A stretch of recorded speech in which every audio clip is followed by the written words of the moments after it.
আল কারীম থেকে আমরা তাফসীর শুনবো। আমরা সবাই পড়ি ইনশাআল্লাহ। আপনারা সবাই সুস্থ আছেন তো? আলহামদুলিল্লাহ। এটা হচ্ছে কোরআনের প্রতি ভালোবাসা মানুষের, কোরআনের মুআজিজা।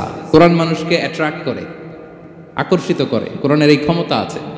রাসূল সাল্লাল্লাহু আলাইহি ওয়াসাল্লামের কণ্ঠের সুমধুর কোরআনের তেলাওয়াত শুনে অনেক কাফের কালিমা পড়ে মুসলমান হয়ে যেত। আজও কোরআনের তেলাওয়াত শুনে, কোরআনের অর্থ পড়ে, কোরআনের তাফসীর পড়ে মানুষ আবেগতাড়িত হয়। এটার ইনফ্লুয়েন্স অনেক আলাদা, এটার ইম্প্যাক্ট আলাদা। এই যে দুর্বার আকর্ষণ, এটা কোরআনের আকর্ষণ, ঠিক কিনা? আমরা সব সময় যেন কোরআনের সাথে সুসম্পর্ক বজায় রাখতে পারি। আল্লাহ তুমি তৌফিক দান করো। প্রিয় ভাইরা, আমি সূরাতুল লুকমান থেকে একটি আয়াত তেলাওয়াত করেছি। সূরাতুল লুকমানের দ্বিতীয় রুকুর তাফসীর আজকে আমরা শুনব। কততম রুকুর? এটা কোরআনের 31 নম্বর সূরা। এটা মাক্কি সূরা। সূরাতুল লুকমান কি সূরা? মাক্কি সূরা। কোরআনের 31তম সূরা এবং অনেকগুলো রুকু আছে এই সূরায়। আমরা দ্বিতীয় রুকু থেকে কথা শুনব। বেসিক্যালি এই দ্বিতীয় রুকুতে সাইয়েদনা লুকমান আলাইহিস সালাম ওনার ছেলেকে কিছু অ্যাডভাইস করেছিলেন, উপদেশ। বাবা হিসেবে আমরা আমাদের ছেলেমেয়েদের অ্যাডভাইস করি না? তো উনি ওনার সন্তানকে অ্যাডভাইস করেছিলেন। আর এই অ্যাডভাইসগুলো আল্লাহ তাআলার এত ভালো লেগেছে যে আল্লাহ তাআলা কোরআনের মধ্যে সরাসরি তুলে ধরেছেন। তার মানে আল্লাহ তাআলা বুঝাতে চান আমরাও যেন আমাদের সন্তানদেরকে এই অ্যাডভাইসগুলো করি। এবং আপনি অবাক হবেন, আমরা যখন তাফসীরের ইনডেপথ তাফসীরে যাব, ভিতরে ঢুকবো, আপনি অবাক হবেন যে 3000 বছর আগের সেই উপদেশমালা কিভাবে মডার্ন টাইমের সাথে এত প্রাসঙ্গিক হতে পারে। আজ থেকে প্রায় 3000 বছর আগের piece of advises, 3000 years back in the history. এত আগের উপদেশ, দেখবেন যে মনে হচ্ছে বর্তমান সময়ের জন্য এই উপদেশগুলো আল্লাহ ধরে ধরে কোরআনে তুলে ধরেছেন। তো এই জন্য আমাদের ছেলে মেয়েদেরকে আমরা কি নসিহত করব, এত দিকে তাকানোর দরকার নেই। বাসায় যে সূরা লুকমান খুলবেন, 31তম সূরা, 12 নম্বর আয়াত থেকে 19 নম্বর আয়াত পর্যন্ত। এই 8টা আয়াত আল্লাহ যা বলেছেন, আপনি আর ভাবি মিলে সন্তানদেরকে এটা শোনাবেন। গুড ইনাফ, আর কিছু লাগবে। প্রিয় ভাইরা, সন্তান আল্লাহর দেয়া অনেক বড় নেয়ামত। আল্লাহু আকবার। নেককার সন্তান আল্লাহর কাছে চাইতে হয়, চেয়ে নিতে হয়। নবীরা দোয়া করেছেন, রব্বি হাবলি মিনাস সলিহিন, আল্লাহ নেককার সন্তান দেন। হে আল্লাহ, নেককার পুণ্যবান সন্তান দেন। আল্লাহ এমন সন্তান দেন যাদেরকে দেখলে আমাদের চোখ জুড়ায়। রব্বি জাআলনি মুকিমাস সলাতি ওয়া মিন যুররিয়াতি, আল্লাহ আমাকেও নামাজ কায়েমকারী বানান, আমার সন্তানকেও বানান। তো সন্তানের জন্য দোয়া করতে হয়, নেককার সন্তান চাইতে হয়। আপনারা যারা বিয়ে করেছেন এখনো সন্তান পান নাই, আল্লাহ তাআলা আপনাদেরকে অচিরেই এই সন্তান দান করে আপনাদেরকে ধন্য করুক। যারা এখনো বিয়ে করেননি, বিয়ের পরে আল্লাহ তাআলা আপনাদেরকে সন্তান দান করুক। এটা অনেক বড় নেয়ামা, এটা অনেক বড় নেয়ামা, এটা আল্লাহর কাছে চাইতে হয়। তো এই আলোচনাটা সবার সাথে প্রাসঙ্গিক। যারা বাবা, তাদের তো লাগবে ইনস্ট্যান্ট, আজকে রাত্রে যেই শোনাইতে পারবেন। যারা বাবা হতে যাচ্ছেন তারাও আগে থেকে জেনে রাখলেন, ওয়েল প্রিপেয়ার্ড। আর যারা এখনো বিয়েই করেন নাই, প্ল্যান করে রাখেন যে এইটা আমি আমার ওয়াইফের সাথে প্ল্যান করে এই নাসিহাগুলো আমার সন্তানদেরকে আমরা শোনাবো। সবাই পড়ুন ইনশাআল্লাহ। এবার প্রশ্ন করি, উত্তর দেন। সূরাটার নাম কি? মাক্কি না মাদানী? কত নম্বর সূরা কোরআনের? 31 নম্বর সূরা। আচ্ছা প্রিয় ভাইয়েরা, কালামুল্লাহ মাজিদে কুরআন আল কারীমে আল্লাহ তাআলা মানুষের নামে মোট 8টি সূরা দিয়েছেন। মানুষের নামে কয়টি? এর মধ্যে 6টি সূরা 6 জন নবীর নামে। 6টি সূরা 6 জন। সূরা হুদ, সূরা ইউসুফ, সূরা ইউনুস, সূরা মুহাম্মদ, সূরা নূহ, সূরা ইব্রাহিম। এই 6 জন নবীর নামে 6টা সূরা। আর মানুষের নামে মোট 8টা, নবীর নামে গেল 6টা, আর রইল কয়টা? 2টা। আল্লাহর প্রিয় ভাজন একজন বান্দা এবং একজন বান্দি নামে আল্লাহ আরো 2টা সূরা দিলেন। আল্লাহর প্রিয় বান্দি মারিয়াম আলাইহিস সালাম, ঈসা আলাইহিস সালামের মা, ওনার নামে একটা সূরা আছে না? কি নাম? সূরা মারিয়াম। আর আরেকটা হচ্ছে এই যে সূরা লুকমান, উনি কিন্তু নবী না। তাহলে আবার বলি, মানুষের নামে আল্লাহ তাআলা কোরআনে কয়টা সূরা দিয়েছেন? 8টি।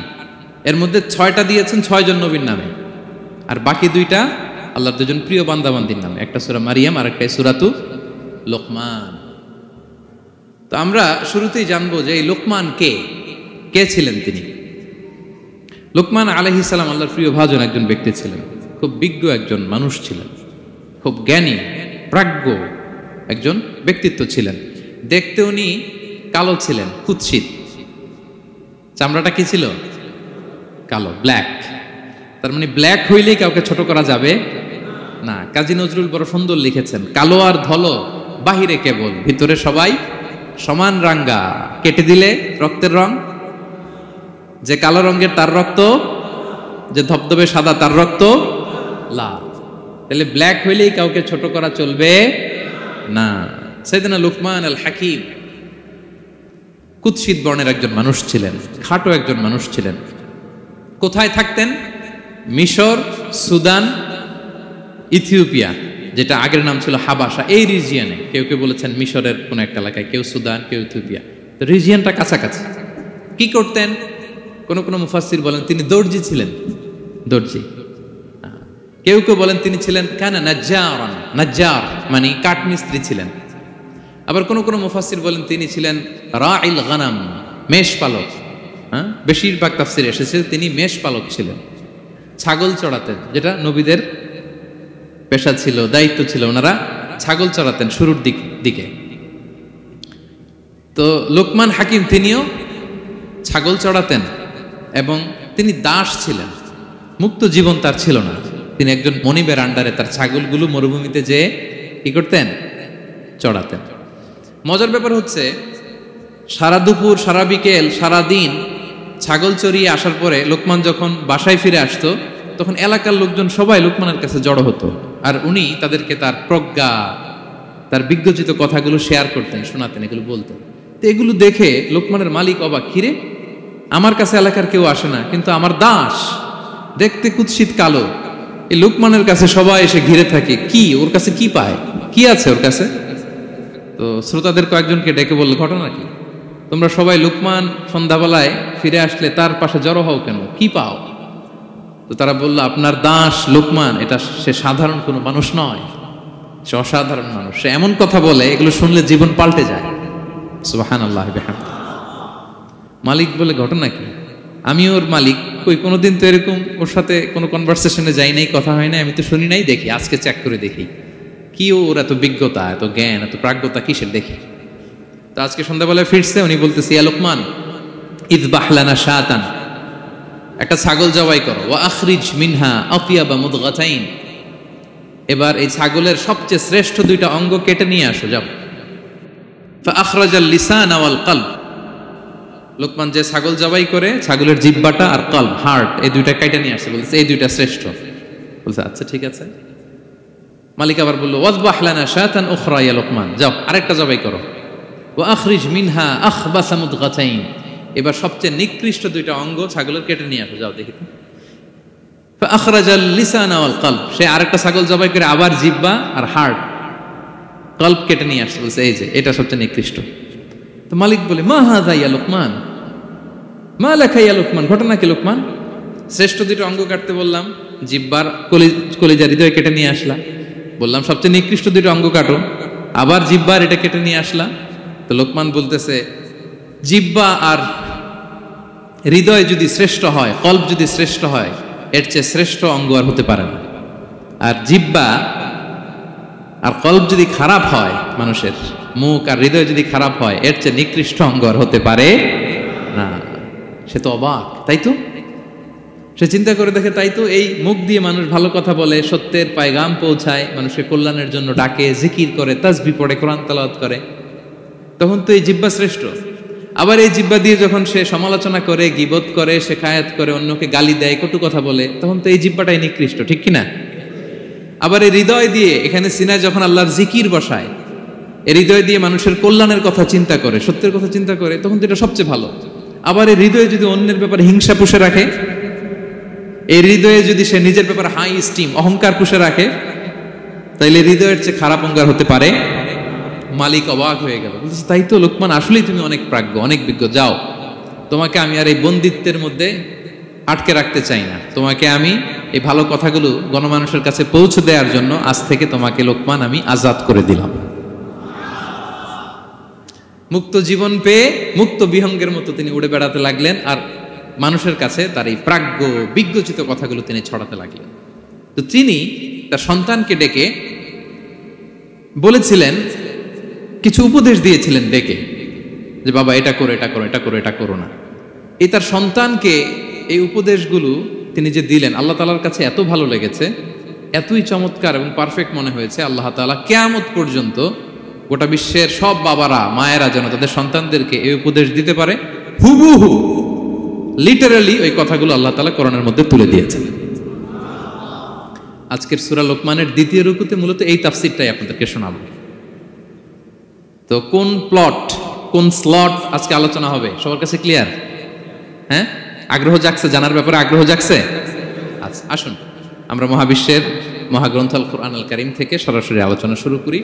আমরা আউযু বিল্লাহ দিয়ে শুরু করি, সবাই পড়ুন। আউযু বিল্লাহি মিনাশ শাইতানির রাজীম। বিসমিল্লাহির রহমানির রহিম। ولقد آتينا لقمان الحكمة أن اشكر لله ومن يشكر فإنما يشكر لنفسه ومن كفر فإن الله غني حميد। سبحان الله পড়েন। আল্লাহ তাআলা বলছেন, ওয়ালাকাদ আতাইনা লুকমানাল হিকমা, আমি লোকমানকে হিকমত দিয়েছি, প্রজ্ঞা দিয়েছি, আর বলেছি আনিশকুর লিল্লাহ, লোকমান আল্লাহ শুকরিয়া করো। ওমান ইয়াশকুর ফাইন্নামা ইয়াশকুরু লিনাফসি, যে আল্লাহ শুকরিয়া করে সে তার নিজের জন্যই করে, এটা নিজের জন্যই ভালো। ওমান কাফারা ফাইন্নাল্লাহা গানিয়ুন হামিদ, আর যে শুকরিয়া করে না, নাশুকরি করে, অকৃতজ্ঞ হয়, তাহলে জেনে রেখো আল্লাহ তাআলা তিনি গানি, অমুখাপেক্ষী, তিনি হামিদ, সদা প্রশংসিত। সুবহানাল্লাহ পড়ে। তাহলে আল্লাহ তাআলা বললেন, আমি লোকমানকে প্রজ্ঞা দিয়েছি, হিকমত দিয়েছি। হিকমত, হিকমত শব্দের সাথে আপনারা পরিচিত আছেন না? আমি লোকমানকে হিকমত দিয়েছি, এটা অনেক দামি জিনিস, সবার থাকে না। হিকমত জিনিসটা কি? না, জ্ঞান হচ্ছে নলেজ, আর হিকমা হচ্ছে বাংলায় বলে প্রজ্ঞা, হ্যাঁ, ইংরেজিতে বলে উইজডম। দেখি কেউ বলতে পারে কিনা, একজন আমাকে শোনান দেখি হিকমতটা কি, দেখি কেউ কিছু বলতে পারেন কিনা। হিকমত মানে ক্ষমতা, একজন বলছে। আচ্ছা, আর অলৌকিক সামথিং, আর শক্তি, আর হ্যাঁ, এদিক থেকে যোগ্যতা, আর জ্ঞান। ঠিক আছে, আমার ভাইরা চেষ্টা করছে, আলহামদুলিল্লাহ। আচ্ছা, হিকমত আর ইলমের মধ্যে পার্থক্য আছে। হিকমা is something more than knowledge. আজকে শিখে যান, ইলম মানে যেটা জ্ঞান বা নলেজ, নলেজের সাথে যখন কমন সেন্স যুক্ত হয় তখন ওটা হিকমা হয়ে যায়। সুবহানাল্লাহ কইতে পারলেন না? নলেজ, নলেজ আর common sense, I repeat, knowledge আর কমন সেন্স ইকুয়াল টু হিকমা বা উইজডম। শুধু জ্ঞান থাকলেই হয় না, জ্ঞানটা কিভাবে আপনি অ্যাপ্রোচ করবেন, প্রচার করবেন, প্রেজেন্টেশন করবেন, উপস্থাপন করবেন, এটা জানার দরকার আছে না নাই? অনেকের অনেক জ্ঞান আছে, কিন্তু কিভাবে বলতে হয়, কতটুকু বলতে হয় এটা জানে না, তাই না? তাহলে জ্ঞানকে কাজে লাগানোর যে মেকানিজম, যে কর্মকৌশল, এটার নাম হিকমা। আল্লাহ বলেছেন হিকমতের সাথে দাওয়াত দাও, উদউ ইলা সাবিলি রাব্বিকা বিল হিকমা, হিকমতের সাথে দাওয়াত দাও। নামাজ পড়া ফরজ, সবাই জানি না আমরা, এটারে বলে ইলম। কিন্তু নামাজটা কিভাবে পড়তে হয়, রুকু কেমনে দিতে হয়, সেজদা কেমনে করতে হয়, সালাম ফিরায় কিভাবে এটা এক্সিট করতে হয়, এই পুরো মেকানিজমটা জানার নাম হিকমা। তাহলে knowledge plus common sense equal to হিকমা। জ্ঞান আর কমন সেন্স একসাথে যদি হয় এটা উইজডম বা প্রজ্ঞা হিসেবে রিফ্লেক্ট করে। বুঝতে পারছেন? আল্লাহ বললেন আমি লোকমানকে প্রজ্ঞা দিয়েছি। হ্যাঁ, ওমাই ইউতাল হিকমাতা ফাকাদ উতিয়া খায়রান কাসীরা, আর যাকে আমি প্রজ্ঞা দিয়েছি তাকে আমি অনেক কিছু দিয়েছি। সুবহানাল্লাহ পড়ে। আল্লাহ তাআলা যেন আমাদেরকে প্রজ্ঞা দিয়ে ধন্য করে, আমরাও যেন হিকমতের অধিকারী হতে পারি। আল্লাহ তুমি তৌফিক দান করো। তাইজন্য আল্লাহ বললেন ওয়ালাকাদ আতাইনা লুকমানাল হিকমাতা আনিশকুর লিল্লাহ ওয়া মান ইয়াশকুর ফাইন্নামা ইয়াশকুরু লিনাফসি। আমি লোকমানকে হিকমা দিয়েছি, মানে প্রজ্ঞা দিয়েছি, আর বলেছি আমি আল্লাহর শুকরিয়া করো। যে শুকরিয়া করে সে তার নিজের জন্যই করে, যে কুফরি করে অকৃতজ্ঞ হয় জেনে রেখো আমি আল্লাহ গানিয়ুন হামিদ। আমি গানি, অমুখাপেক্ষী, হামিদ, সপ্রশংসিত। আল্লাহ লোকমানকে বললেন আনিশকুর লিল্লাহ, আল্লাহর জন্য শুকরিয়া করো। শুকরিয়া যে করে সে তার নিজের জন্যই করে, এখানে আল্লাহর কিছু হয় না। নাকি আমরা শুকরিয়া করলে আল্লাহর ক্ষমতা 1 ইঞ্চি বেড়ে যায়? আমরা গোটা বিশ্বের সবাই সিজদায় পড়ে থাকলে আল্লাহর ক্ষমতা একটু বেড়ে যাবে না? পারবে? আর আমরা সবাই যদি সবচাইতে পাপী হয়ে যাই আল্লাহর ক্ষমতা কমে যাবে না? কমবে। তাহলে লাভ লস আল্লাহর কিছু নাই, লাভ লস সব কাদের? আওয়াজ করে সবাই বলুন, লাভ লস কাদের? শুকরিয়া করলে আমাদের লাভ। লা ইন শাকারতুম লা আযীদান্নাকুম ওয়া লা ইন কাফারতুম ইন্না আযাবি লাশাদীদ। আল্লাহ বলেন যদি তোমরা শুকরিয়া করো নেয়ামত বাড়িয়ে দেব, আর যদি কুফরি করো জেনে রেখো আমার আযাব, আমার পানিশমেন্ট, আমার শাস্তি বড় করা। আমি আল্লাহ সব সময় ধরি না, ধরলে ছাড়ি না। ঠিক কি না? ধরে ধরে ধরে না, ধরলে আল্লাহ ছাড়ে না। শুকরিয়া করলে তিনি বাড়াতে থাকে, দিতেই থাকে। শুকরিয়া করবেন তো পাবেন, নিয়ামতে শুকরিয়া করবেন তো পাবেন, করবেন তো পাবেন। তো শুকরিয়া করলে আমাদের লাভ, আমাদের লাভ। হাদিসে কুদসিতে আল্লাহ বলেছেন, এই বানি আদম সবাই মিলে, হ্যাঁ, আলা আতকা কলবি রাজুলিন ওয়াহিদ, তোমরা যদি সবাই সবচেয়ে মুত্তাকি হয়ে যাও, ইবাদতে লুটিয়ে পড়ো সবাই, আমার কিচ্ছু পারবে না। আর তোমরা সবাই যদি আফজারি কলবি রাজুল ওয়াহিদ, সবচেয়ে নিকৃষ্ট আত্মার মানুষ হও, পাপাচারে ডুবে যাও, আমি আল্লাহর ক্ষমতার 1 ইঞ্চিও কমবে না। তাহলে শুকরিয়া করলে কাদের লাভ? সেটাই আল্লাহ বললেন শুকরিয়া করলে তোমাদের লাভ। ওমান কাফারা ফাইন্নাল্লাহা গানিয়ুন হামিদ। তিনি অমুখাপেক্ষী, অমুখাপেক্ষী, তিনি কারো কাছে ঠেকা না, কিন্তু আমরা তার কাছে ঠেকা। ঠিক কিনা? আমরা বিপদে পড়লে কার কাছে চাই? আল্লাহ কারো কাছে চায়? আমাদের ফরিয়াদ আমরা কার কাছে জানাই? আল্লাহর কি কারো কাছে ফরিয়াদ জানানো লাগে? তিনি গানিয়ুন হামিদ, অমুখাপেক্ষী, কারো প্রতি তিনি মুখাপেক্ষী নয়।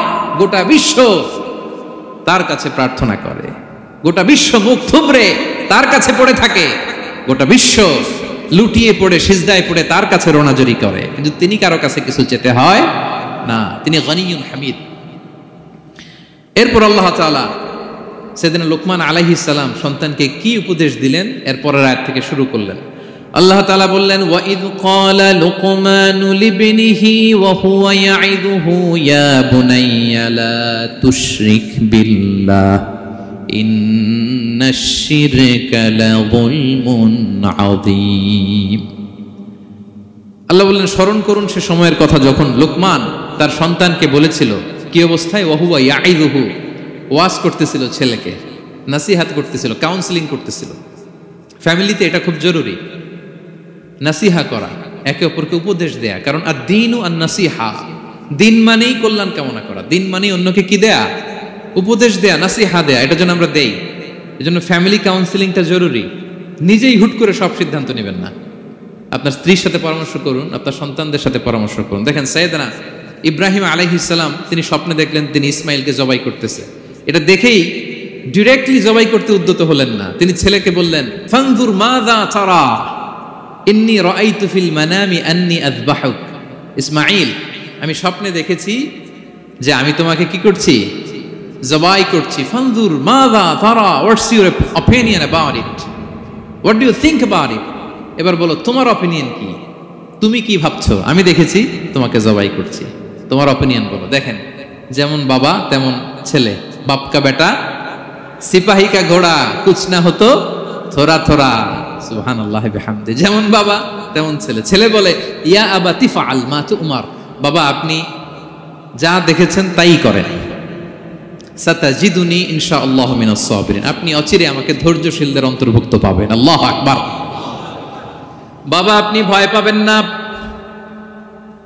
বিচলিত হবেন না, আমার কারণে আপনি আল্লাহর কাছে লজ্জিত হবেন না। আপনি যেমনটি দেখেছেন তেমনটি করুন, ভয় পাবেন না, অচিরেই আপনি আমাকে ধৈর্যশীলদের অন্তর্ভুক্ত পাবেন।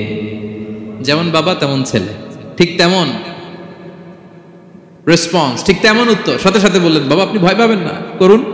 তো দেখেন আল্লাহর নবী ইব্রাহিম আলাইহিস সালাম স্বপ্নে যেটা দেখেছেন আল্লাহর পক্ষ থেকে এসেছে, চাইলেই তো ছুরি চালাতে পারতেন, চালিয়েছেন? কি করছেন? পরামর্শ করেছেন, কাউন্সিলিং করেছেন। ফ্যামিলি কাউন্সিলিংটা খুবই জরুরি। This is the first and foremost reminder tonight.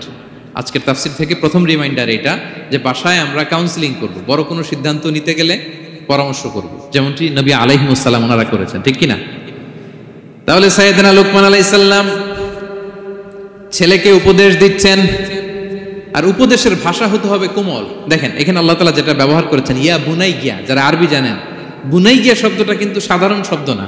হ্যাঁ, ইবনুন থেকে বুনাই মানে খুব আদর করে ছোট্ট বাচ্চাকে আমরা যেটা ডাকি, ও আমার কলিজার টুকরা সন্তান, ও আমার সোনামণি, হ্যাঁ, ও আমার ছোট্ট মণি, ও আমার বাজান, হ্যাঁ, ও আমার আব্বু। আর কি বলেন ছেলে মেয়েদেরকে আপনি? সায়া। কি এটার মানে কি? হ্যাঁ, ইংরেজিতে বললে ডার্লিং। আর ঠিক আছে, ডার্লিং কিন্তু সবাইরে বলা যায়, মানে যাকে আপনি লাভ করেন, ভালোবাসেন, আপনার ছেলেকে ডার্লিং বলতে পারেন, মেয়েকে বলতে পারেন, আপনার ওয়াইফকে বলতে পারেন, অন্য আবার অন্যান্য নারীদেরকে বলা যাবে না, স্ত্রী পর্যন্ত, হ্যাঁ, কাছের যারা এদেরকে। তো মালয়েশিয়ান ভাষা তো আমি জানি না, মালয়েশিয়াতে যেটা বলে ওইটা দিয়ে ডাকবেন, খুব সোহাগ দিয়ে, আদর দিয়ে, কারণ নাসিহাতের ভাষা খুব কোমল হতে হয়। যে নাসিহাত হৃদয় নিংড়ানো মমতা দিয়ে বেরোয়, ওই নাসিহাত অন্যের হৃদয়ে যে টাচ করে। কথা বুঝতে পেরেছেন? যেটা হৃদয় নিংড়ানো ভালোবাসা থেকে বেরোয় নাসিহাত, সেটা আপনার ছেলের হৃদয়ে যে টাচ করবে, ক্লিক করবে। আর যদি রেগে মেগে আগুন হয়ে ওরে ধরেন, নামাজ পড়লি না কেন, এটা করলি কেন, এমনটা হইলো কেন, ও শুনবে? শুনবে না, বিগড়ে যাবে। দেখেন সাইয়েদনা মূসা আলাইহিস সালাম এবং সাইয়েদনা হারুন আলাইহিস সালাম দুজন মিলে যখন ফেরাউনকে দাওয়াত দিতে যাবেন, আল্লাহ বললেন, মূসা তোমার মেজাজ কিন্তু গরম, এই গরম মেজাজ নিয়ে ফেরাউনের দাওয়াত দিলে হবে?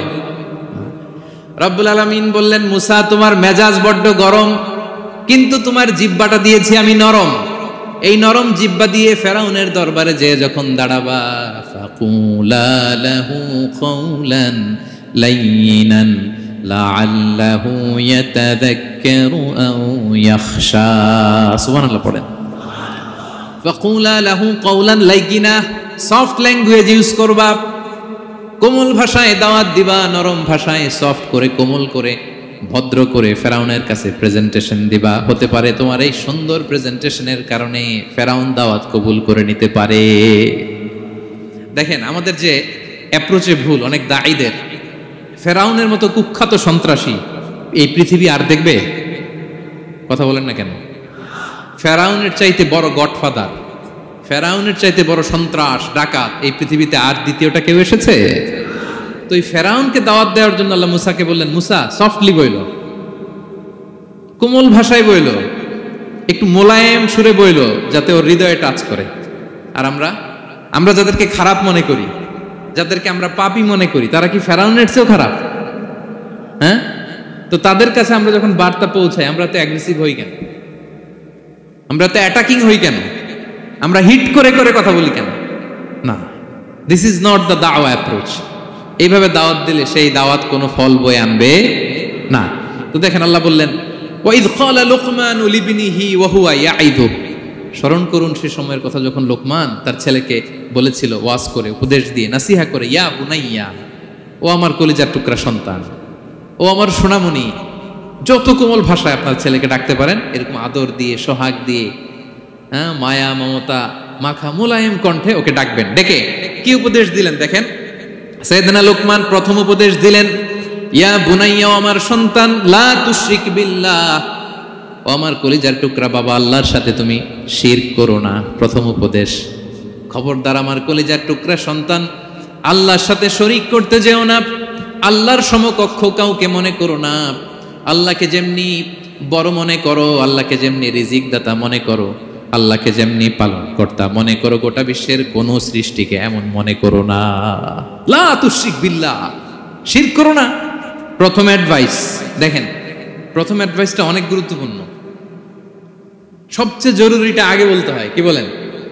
আগে বলতেছে লা তুশরিক বিল্লাহ, ও ও আমার সন্তান, আল্লাহর সাথে শরীক করো না, কারণ ইন্না শিরকা লা যুলমুন আযীম, আল্লাহর সাথে শিরক বড় পাপ। এটা হচ্ছে যুলমুন আযীম, অনেক বড় জুলুম। এটা মহাপাপ, এটা অনেক বড় জুলুম। শিরকের চাইতে বড় জুলুম আর হতে পারে? শিরকের চাইতে বড় জুলুম আর হতে পারে? কারণ এই জুলুম আপনি সৃষ্টি হয়ে করতেছেন কার প্রতি? বুঝে থাকলে উত্তর দেন। এই জুলুম আপনি সৃষ্টি হয়ে কার প্রতি করতেছেন? আল্লাহর প্রতি। জুলুম কারে বলে দেখি, কে বলতে পারে? অত্যাচার আর মানুষের হক নষ্ট করা। মাশাআল্লাহ, অনেক চমৎকার, এটা জুলুম। তার মানে অধিকার নষ্ট করা, কি বলেন? অধিকার হরণ করা, এটা হচ্ছে জুলুম। ইনসাফ বিরোধী কাজ করা, এটা জুলুম। এই যে আল্লাহ তাআলা আমাদের সৃষ্টি করলেন, অস্তিত্বহীনতা থেকে তিনি আমাদের অস্তিত্ব দিলেন, আমাদেরকে রিজিক দিলেন, নেয়ামত দিয়ে আমাদেরকে ধন্য করলেন। তো আল্লাহ তাআলার অধিকার ছিল না যে তাকেই আমি সেজদা দিব? এটা তার অধিকার। এটা কার রাইট? আমরা হিউম্যান রাইটস নিয়ে কথা বলি, অ্যানিমাল রাইটস নিয়ে কথা বলি, উইমেন রাইটস নিয়ে কথা বলি। ইবাদতের অধিকারী তিনি, এটা তার অধিকার। তার জন্য আমরা সিজদায় লুটিয়ে পড়বো। তো এই সিজদা আপনি ওদিকে না দিয়ে যদি মাজারে দেন, আল্লাহর অধিকার নষ্ট করছেন না? কথা বলেন, এটা ইনসাফ হয়েছে? যিনি রিজিক দিল, যিনি সৃষ্টি করলো, যিনি নিয়ামত দিল, তার ইবাদত না করে আপনার মতো আরেকটা সৃষ্টির সামনে আপনি এরকম নমস্ত নমস্ত গান, এটা তার অধিকার হরণ হয়েছে না? এটা ইনসাফ বিরোধী হয়েছে না? এজন্য আল্লাহ বলেছেন ইন্না শিরকা লা যুলমুন আযীম। শিরকে সবচেয়ে বড় জুলুম বলার কারণ কি? কারণ আপনি সৃষ্টি হয়ে স্রষ্টার উপর জুলুম করেছেন। এর চেয়ে বড় জুলুম আর হতে পারে?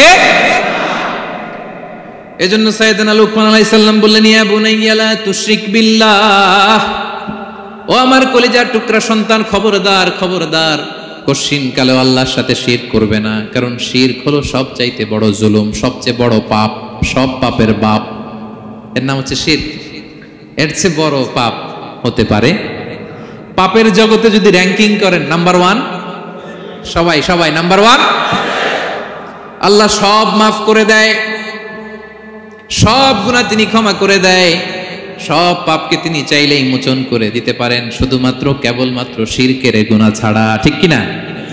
ইন্নাল্লাহা লা ইয়াগফিরু আন ইউশরাকা বিহি ওয়া ইয়াগফিরু মা দুনা যালিকা লিমান ইয়াশা। আল্লাহ তাআলা চাইলে সব গুনাহ তোমার ক্ষমা করে দিতে পারেন, কেবলমাত্র শিরকের গুনাহ ছাড়া।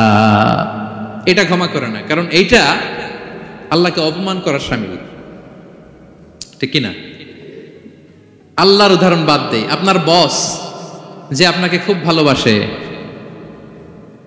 যে আপনাকে স্যালারির বাইরেও আরো অনেক কন্ট্রিবিউশন করে, টাকা দেয়, আদর করে, এই সুবিধা দেয়, ওই সুবিধা দেয়, আপনি উনারে শ্রদ্ধা না দেখাইয়া এই শ্রদ্ধা আপনি অন্যদের দেখান, কিন্তু উনারে শ্রদ্ধা করেন না, উনি এটা মেনে নিবে? কথা বলেন। যে আল্লাহ আপনার জীবন দিলেন, রিজিক দিলেন, সব দিলেন, গোটা জগৎটাই তো তা, সব দেওয়ার পরেও সিজদা যে আপনি কোথায় দেন? হ্যাঁ, মাজারে, দরগায়, বাবার কাছে। এরকম আছে না নাই? হ্যাঁ, আমাদের এখানে কেউ নাই। হ্যাঁ, দেশে গেলে এরকম মাজারে যে মানত টানত করেন নাকি? হ্যাঁ, মানত করেন? মাজারে সেজদা দেওয়া যাবে? চাইতে হবে একটা সত্তার কাছে। চিল্লায় বলুন তো, তিনি কে? এজন্য বিশ্বনবী বললেন, ইযা সাআলতা ফাসআলিল্লাহ, চাইলে আল্লাহর কাছে চাও। ওয়া ইযা ইসতাআনতা ফাসতাইন বিল্লাহ, সাহায্য যদি চেতে হয় একজনের কাছে চাইবা। চিল্লায় বলেন, তিনি কে? নাকি বাবার কাছে? হ্যাঁ, দয়াল বাবা রে দয়া করো আমারে। আপনার বাবার যখন ডায়রিয়া হয়, উনি চায় কার কাছে? আপনার বাবা যখন বিপদে পড়ে, কাঁদে কার কাছে?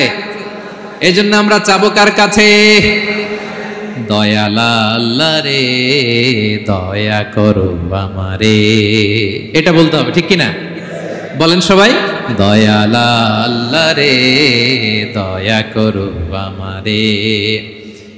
এজন্য এই জিনিসটা সাইয়েদনা লুকমান আলাইহিস সালাম প্রথমে ফোকাস করলেন, বললেন লা তুশরিক বিল্লাহ, ও আমার কলিজার টুকরা সন্তান, আল্লাহর সাথে শিরক করো না, খবরদার।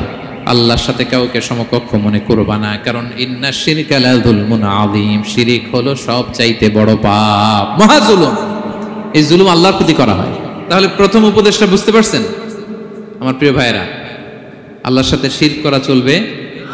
চাইবো কার কাছে? সন্তান হয় না, কই চাবেন? নাকি মাজারে? মাজারে চাওয়া যাবে? বাবার কাছে চাওয়া যাবে? ছেলে সন্তান দেয় কে? মেয়ে দেয় কে? ছেলে মেয়ে দুটোই দেয় কে? ছেলেও দেয় না, আবার মেয়েও দেয় না। চিৎকার করে বলেন তো তিনি কে? আমরা তার কাছে চাইব। সব পরিস্থিতিতে আমরা একজনের কাছে চাইব, তিনি কে? আবার রব্বুল আলামিন বিশ্বনবীকে জানিয়ে দিলেন, ও নবী শোনো শোনো, তোমার আগে সব নবীকে আমি জানিয়ে দিয়েছি, লা ইন আশরাকতা লা ইয়াহবাতান্না আমালুকা ওয়া লা তাকুনান্না মিনাল খাসিরিন। তুমি যদি আল্লাহর সাথে কাউকে শিরক করে ফেলো, তোমার সব আমলগুলো বাতিল হয়ে যাবে, কিয়ামতের ময়দানে তুমি হবা খাসিরিন, ক্ষতিগ্রস্ত, কিছুই থাকবে না। কিয়ামতের ময়দানে তুমি হবা হাই হাই কোম্পানির ম্যানেজার। যদি শিরক করো তোমার আমল বাতিল, খবরদার, কিয়ামতের দিন তুমি হাই হাই করবে, অভাগা দুর্ভাগা হয়ে উঠবে। এজন্য শিরককেও আমরা না বলে দিব।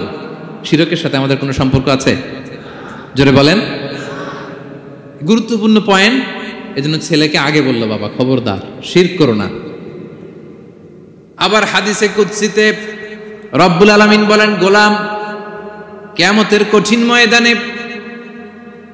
গোটা জমিন পরিমাণ গুনার বোঝা নিয়ে যদি তুমি আমি আল্লাহর দরবারে হাজির হয়ে যাও, আর ওই গুনার বোঝার মধ্যে যদি শিরকের গুনাহ না থাকে, আমি আল্লাহ গোটা জমিন পরিমাণ ক্ষমার বস্তা নিয়ে তোমার কাছে হাজির হয়ে যাব।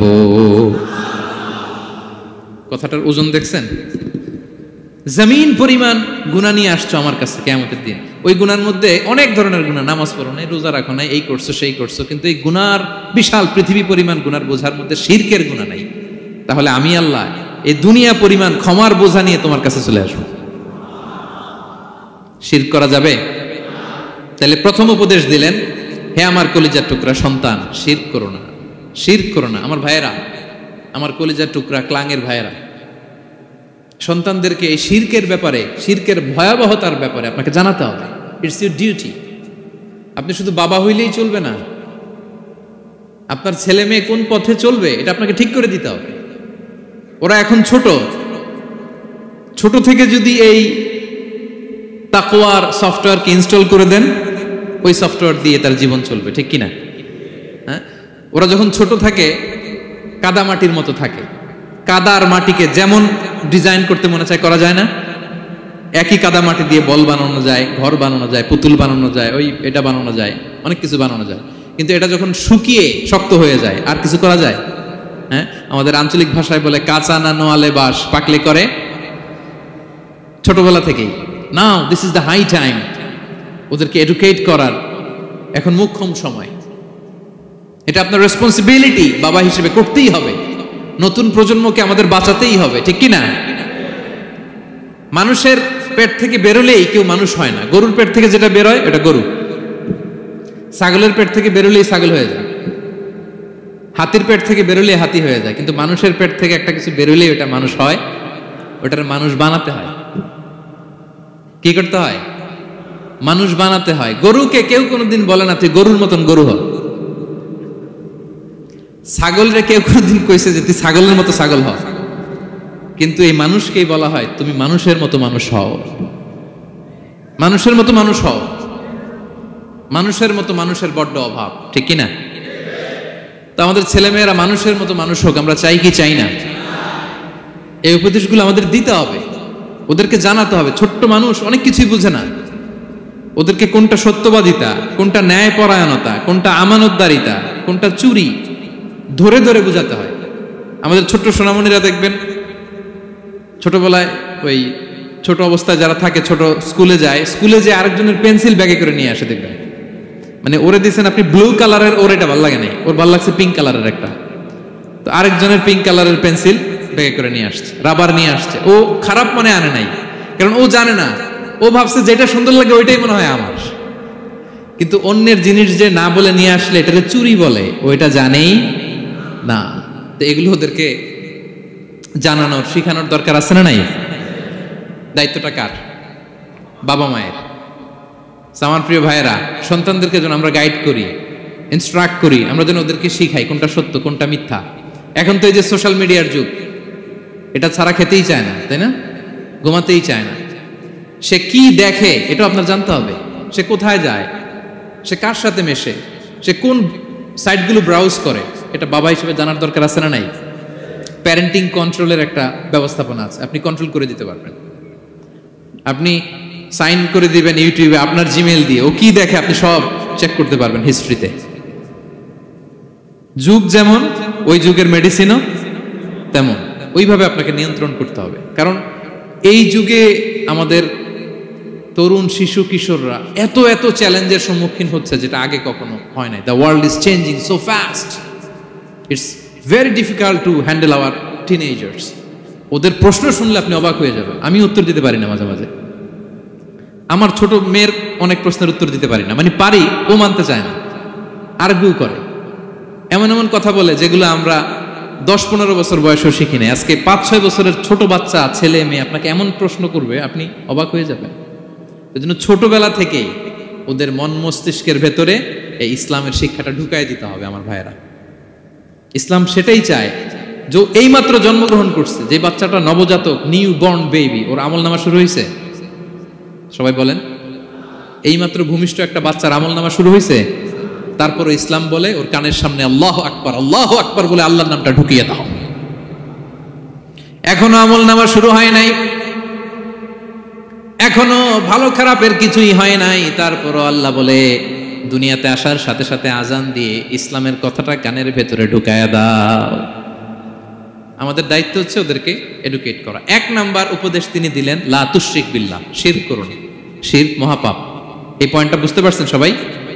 উনি বেসিক্যালি ওনার সন্তানকে 9টা উপদেশ দিয়েছিলেন। কয়টা? সবাই বলুন। 9টা। এরপর আল্লাহ তাআলা আরেকটা এক্সট্রা উপদেশ দিয়ে দিয়েছেন, 9 আর 1 মিলে তিলকা আশারাতুন কামিলা, একেবারে ফাইনাল, 10টা হয়ে গেছে, পরিপূর্ণ। তো শিরকের ব্যাপারে সতর্ক করার সাথে সাথে আল্লাহ তাআলা নিজ থেকে একটা উপদেশ দিলেন। আল্লাহ তাআলা কি বললেন? রব্বুল আলামিন বললেন, ওয়াসাইনাল ইনসানা বিওয়ালিদাইহি হামালাতহু উম্মুহু ওয়াহানান আলা ওয়াহান ওয়া ফিসালুহু ফি আমাইনি আনিশকুর লি ওয়া লিওয়ালিদাইকা ইলাইয়াল মাসির। সুবহানাল্লাহ পড়ে। আল্লাহ বললেন, ওয়াসাইনাল ইনসানা বিওয়ালিদাইহি। শিরকের কথা যখন লোকমান সন্তানকে জানালো, এবার আমি আল্লাহ পৃথিবীর মানুষগুলোরে জানিয়ে দিলাম, খবরদার খবরদার, মা বাবার সাথে কখনো খারাপ আচরণ করো না। ওয়াসাইনাল ইনসান, মানুষকে আমি ওসিয়ত করলাম, রেকমেন্ড করলাম, ভার্ডিক্ট জারি করে দিলাম, বিওয়ালিদাই, মা বাবার ব্যাপারে তাদের সাথে সদাচরণ করবে, মা বাবার সাথে খারাপ আচরণ করা যাবে। জান্নাতে একটা দরজা আছে, নাম আল আব, বাবা, আর একটা আল উম, মা। যারা বাবা মার সাথে ভালো আচরণ করছে তারা ওইটা দিয়ে ঢুকবে। সুবহানাল্লাহ পড়ে। এক লোক বললেন, ইয়া রাসূলুল্লাহ, আমার মাকে কাঁধে করে কাবার চারদিকে ঘুরিয়েছি, তাওয়াফ করিয়েছি, প্রচন্ড রোদের মধ্যে আমার মাকে কাঁধে করে কাবার চারদিকে লাব্বাইক লাব্বাইক বলে অনেকবার ঘুরিয়েছি। ইয়া রাসূলুল্লাহ, আপনি আমাকে বলে দেন, ছোটবেলা যখন আমি আমার মায়ের বুকের দুধ খেয়েছি, ওই দুধের শোধটুকু আদায় হয়েছে কিনা? বিষ্ণুই বললেন, কি প্রশ্ন করলা তুমি? লাউ কাতাতা জিলদাক, তুমি যদি তোমার গায়ের চামড়া কেটে জুতা বানিয়ে দাও, চামড়াটা কেটে শুকিয়ে যদি জুতা বানিয়ে তোমার মায়ের পায়ের নিচে দিয়ে দাও, ছোটবেলায় মায়ের বুকের যে দুধ খেয়েছো, একটা দুধের 1 ঢোক দুধ খাওয়ার শোধ আদায় হবে না। 1 ঢোক যে দুধ খেয়েছো ওইটারই শোধ আদায় হবে। খবরদার খবরদার, বাবা মার ব্যাপারে সাবধান। বিশেষ করে মায়ের সাথে, দুজনের কথাই আল্লাহ প্রথমে বললেন, এরপরে বললেন বিশেষ করে মায়ের সাথে, কারণ হামালাতহু উম্মুহু, বাবা তোমারে পেটে ধরে নাই, পেটে ধরেছে কে? ওয়াহানান আলা ওয়াহান, 10 মাস 10 দিন বোঝার পরের বোঝা, যন্ত্রণার পরে যন্ত্রণা বাবা সহ্য করে নাই, করেছে কে? এত বড় একটা পেট হয়ে গেছিল, জানেন তো? হ্যাঁ, আল্লাহ। এই পেটটা নিয়ে বারবার কিচেনে যাওয়া লাগছে, এটা নিয়ে টয়লেট করে, এটা নিয়ে গোসল করে, ঘুমাতে পারে না, শুইলে উঠতে পারে না, উঠলে বসতে পারে না। 1 দিন 2 দিন, 1 সপ্তাহ 2 সপ্তাহ, 10 মাস 10 দিন আমার মাকে এই কষ্ট দিয়েছে। মায়ের কলিজার মাঝখানে লাথি মেরে দুনিয়াতে এসেছে।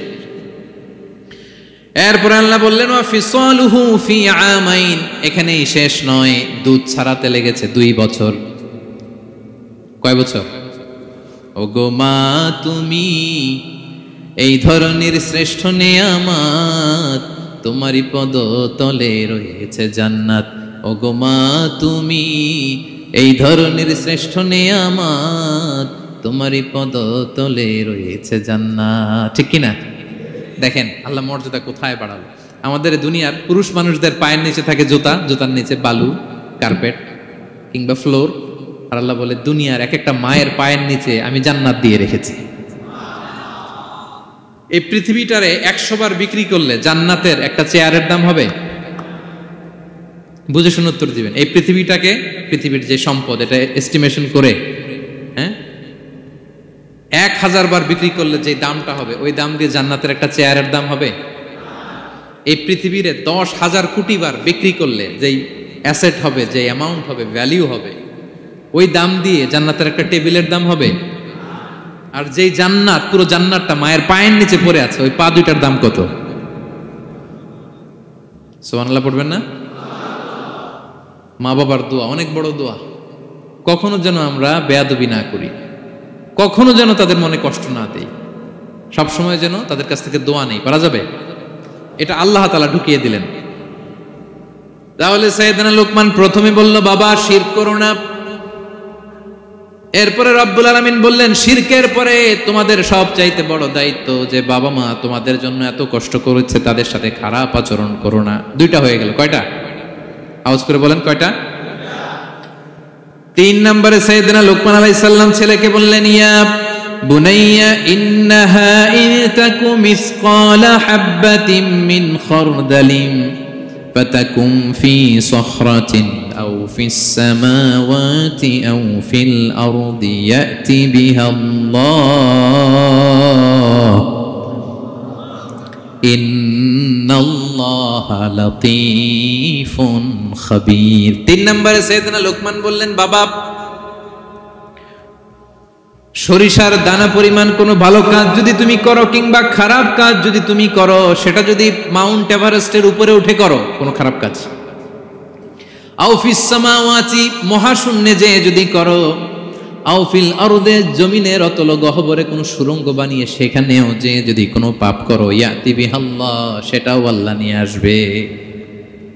কোনো পাপ বা কোনো ভালো কাজ আকাশে উঠে, পাহাড়ে উঠে কিংবা সুড়ঙ্গ করে জমিনের ভিতরে ঢুকেও যদি করো, কিয়ামতের দিন আমলনামায় সেটা দেখতে পাবে।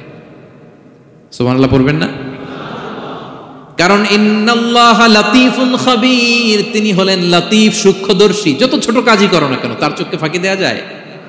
তার মানে 3 নাম্বার উপদেশে সাইয়েদনা লোকমান তার ছেলেকে আল্লাহর শক্তি, আল্লাহর ক্ষমতার ব্যাপারে একটা ধারণা দিচ্ছেন। নিজের ছেলেকে তার রবকে চিনাইতে হবে। আমাদের রবকে আমাদের চিনার দরকার আছে না নাই? ছেলেকে বুঝাবেন বাবা ওই যে তুমি মসজিদে আমার সাথে যে সেজদা দাও, কারে দাও জানো? তিনি কত বড়, তিনি কত বিশাল ক্ষমতার অধিকারী। তুমি সামান্য কোনো ভালো কাজ কিংবা খারাপ কাজ এটা যদি মহাশূন্যে উঠেও করো, পাহাড়ের চূড়ায় গিয়েও যদি করো, জমিনকে ফেড়ে সুড়ঙ্গের ভেতরে ঢুকেও যদি করো, তার চোখকে কশিনকালেও ফাঁকি দেয়া যাবে। তার মানে 3 নম্বরে আল্লাহর ধারণার ব্যাপারে, শক্তির ব্যাপারে, ক্ষমতার ব্যাপারে, আল্লাহ তাআলার অথরিটির ব্যাপারে, ক্যাপাসিটির ব্যাপারে একটা স্বচ্ছ ধারণা দিয়ে দিল। তুমি জানো নাকি কোন রবের ইবাদত তুমি করো? গোটা দুনিয়ার সবার চোখকে ফাঁকি দেয়া গেল, আল্লাহর চোখকে কশিনকালেও ফাঁকি দেয়া যায় না। ঠিক কি না? এই পৃথিবীতে সবার চোখকে ফাঁকি দেয়া যায় কি যায় না? পুলিশের চোখ, সিকিউরিটির চোখ, বিমানবন্দরে কাস্টমস অফিসারের যে অফিসার থাকে তাদের চোখ, বিভিন্ন জায়গায় বড় বড় যে সিসি ক্যামেরা থাকে, এগুলো ফাঁকি দেয়া যায়। ফাঁকি দেয়া যায় না একজনের চোখ। আওয়াজ করে বলুন তো তিনি কে? ফাঁকি দেওয়া যায়? আচ্ছা বলেন, এই ছোটবেলা থেকেই এই সেন্সেশন, এই অনুভূতি যদি, এই অনুভূতির সফটওয়্যার যদি আপনার ছেলের মাথায় ঢুকায় দেন, এই ছেলে কোনোদিন দুর্নীতি করবে? খাদ্যে ভেজাল দিবে? মাছে ফরমালিন দিবে? প্রতিবেশীকে কষ্ট দিবে? অনিয়ম করবে? অন্যের অধিকার হরণ করবে না। এজন্য ছোটবেলা থেকেই তার রবকে চিনায় দিতে হবে। রবকে চিনায় দিতে হবে। 3 নম্বরে ছেলেকে তিনি বললেন, বাবা অতি ক্ষুদ্র ভালো কাজ কিংবা খারাপ কাজ যেখানেই করো না কেন কিয়ামতের দিন সেটা তুমি দেখবা। তার মানে তখন থেকে সে বুঝবে আমি যাই করি না কেন ভালো করলে এটার একটা প্রতিদান, একটা রিওয়ার্ড আমি পাবো, ঠিক না? আর খারাপ যদি করি এটার শাস্তি আমাকে ভোগ করতেই হবে, আল্লাহর সুপ্রিম কোর্টের কাঠগড়ায় আমাকে দাঁড়াতেই হবে। নিক্তিপাল্লা মাওয়াজিন আল কিসত, ন্যায়ের মানদণ্ড আল্লাহ সেদিন স্থাপন করবেন। আমরা যেটা মিজানের পাল্লা বলি এটা মূলত ন্যায়ের মানদণ্ড। সামান্য ক্ষুদ্রাতি ক্ষুদ্র জিনিস দিলেও ওইখানে টের পাওয়া যায়। সুবহানাল্লাহ পড়েন। আচ্ছা, আমরা যে চাল কিনি, ডাল কিনি, ধরেন 10 কেজি চালের একটা বস্তা কিনছি, দেখবেন যে অনেক সময় মাপটা একুরেট হয় না। 10 কেজির যে হয়তো একটু বেশি অথবা হয়তো একটু কম, এরকম হয় না অনেক সময়? 5 কেজি কিনছেন এক দোকান থেকে, আরেক জায়গায় যে ভালোভাবে মাপ দিয়ে দেখবেন যে একটু বেশি হয়েছে অথবা একটু কম হয়েছে, ঠিক কিনা? আল্লাহ যে মিজানের পাল্লা সেদিন বসাবেন ওইখানেও তো এরকম হবে। হ্যাঁ, কেমন হবে? فَمَن يَعْمَلْ مِثْقَالَ ذَرَّةٍ خَيْرًا يَرَهُ, পড়ুন, وَمَن يَعْمَلْ مِثْقَالَ ذَرَّةٍ شَرًّا يَرَهُ। ক্ষুদ্রাতি ক্ষুদ্র জাররা তথা অনুপরিমাণ ভালো যদি করো সেটাও সেদিন নিক্তি পাল্লায়, মিজানের দাড়ি পাল্লায় দেখতে পাবা। ক্ষুদ্রাতি ক্ষুদ্র খারাপও যদি করো সেদিনও মিজানের পাল্লায় সেটা তুলে দিবে কে? জাররা মানে খুবই ক্ষুদ্র। কতটুকু ক্ষুদ্র আমি উদাহরণ দিয়ে বুঝাই। শীতের সকালে টিনের ঘরে যারা কোনোদিন থেকেছেন, এখানে তো শীত নাই, মালয়েশিয়াতে সারা বছর গরম। শীতের সিজনের কথা মনে আছে তো আপনাদের? না মালয়েশিয়ায় থাইকা সব ভুলে গেছেন? শীতকাল শীতকাল মনে আছে? হ্যাঁ, শীতের সকালে টিনের ঘরে যদি কখনো থাকেন দেখবেন যে টিনের ঘরে ছিদ্র থাকে, ওই ছিদ্র দিয়ে সূর্যের আলো ঢুকে, রশ্মি। মনে পড়ছে? শীতের সকাল টিনের ছিদ্র দিয়ে দেখবেন চিকন একটা সূর্যের রশ্মি ঢুকছে। ওটার কাছে গেলে দেখা যায় সামান্য ধুলাবালি, কেমন যেন ডাস্ট উড়ে এটার মধ্যে।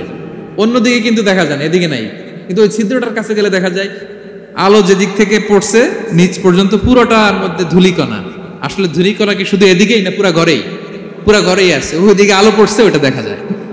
ওই যে ছোট্ট সূর্য রশ্মির মধ্যে কাছে গেলে যে ছোট্ট ছোট্ট ধূলিকণা দেখা যায়, ওইটার নাম হচ্ছে যাররা। যাররা, ফামান ইয়ামাল মিসকালা যাররাতিন খাইরান ইয়ারা। এই ধূলিকণার ডাস্টের যাররা পরিমাণ ভালো করলে সেটাও দেখতে পাবা, আবার যাররা পরিমাণ খারাপ করলে সেদিন কিয়ামতের ময়দানে মিজানের পাল্লায় সেটাও দেখতে পাবা। পড়েন সুবহানাল্লাহ। তার মানে 3 নম্বরে ছেলেকে আল্লাহর শক্তি আর সম্ভাবনা সম্পর্কে সতর্ক করলেন, জানান দিয়ে বললেন, বাবা যেটাই করো না কেন সবার চোখকে ফাঁকি দেওয়া যায় না, একজনের চোখ, তিনি কে? কয়টা গেল উপদেশ? সবাই বলুন তো কয়টা? 3টা। 4 নম্বরে লোকমান আলাইহিস সালাম বললেন, ইয়া বুনাইয়া আকিমিস সালাহ, ও আমার সন্তান, 4 নম্বরে উপদেশ হলো তোমাকে নামাজ কায়েম করতে হবে। নামাজ, সবার আগে নামাজ। কাজকে বলে দাও আমার নামাজ আছে, নামাজকে বলো না কাজ আছে, ঠিক কি না? সালাত কায়েম করো, সালাতে কায়েম করো, হবে জান্নাতি তুমি, হবে জান্নাতি তুমি, দিবে কাল হাসরে শীতল ছায়া আরশে আজিম, রব্বিয়াল আলা রব্বিয়াল আযীম, রব্বিয়াল আলা রব্বিয়াল আযীম। সুবহানাল্লাহ পড়েন। 4 নম্বরে আকিমিস সালাহ, ও আমার কলিজার টুকরা সন্তান, নামাজ কায়েম করো।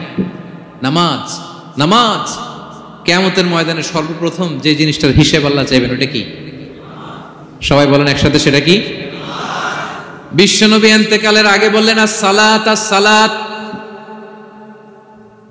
ওয়া মা মালাকাত আইমানুকুম, ও আমার উম্মতেরা নামাজ, নামাজ। বিশ্বনবীর রূহ বের হয়ে যাবে, মালাকুল মাউত চলে আসলো, এখনই রূহ মুবারক কবজ করে নিয়ে যাবে। অন্তিম মুহূর্তে গোটা উম্মার জন্য বিশ্বনবী যে মেসেজটা ড্রপ দিয়ে গেলেন সেটার নাম হলো নামাজ। সালাত আস-সালাত, উম্মতেরা নামাজ নষ্ট করো না, নামাজ নষ্ট করো না। আউয়ালু মা ইউহাসাবু বিহিল আবদু ইয়াউমাল কিয়ামাতি আস-সালাহ। কিয়ামতের ময়দানে সর্বপ্রথম আল্লাহ যে জিনিসটার হিসাব চাইবেন সেটা কি?